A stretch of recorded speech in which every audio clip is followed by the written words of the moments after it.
knights and blades, and comely maids who plan to emigrate on England's soil to work and toil and wealth accumulate. You may not know before you go what lies in store for you, so take my advice and think twice ere you join Mc-Alpine's crew. From Dunleary Quay I sailed away, all in the month of June. The boat she sped, and Holyhead came in my view quite soon. To Camden town I then went down, employment to pursue, to carry bricks and mortar mix, all in Mc-Alpine's crew. Some digs to find, my course did wind, ere night time it drew near. But as I read each notice said, no culchies wanted here.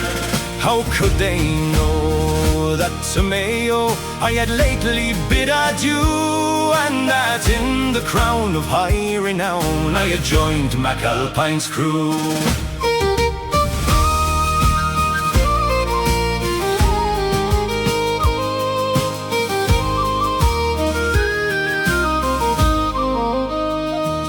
Some time had passed, and then at last a cockney took me in.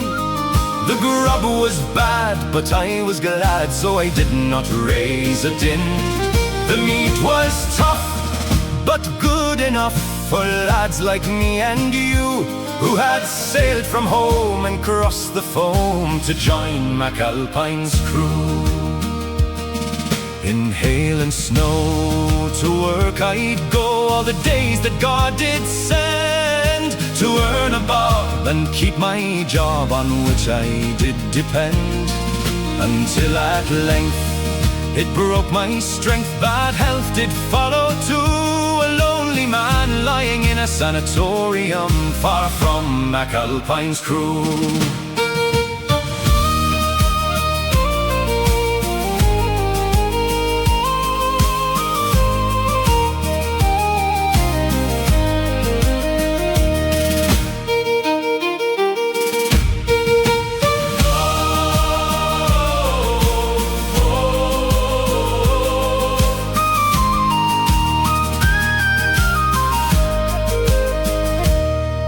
A year has passed, and now at last I am back home once more.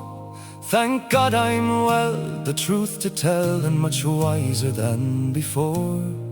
Oh, Camden town, on you I frown, no wonder that I do. So in God's green land I'll take my stand, and forget Mc-Alpine's crew.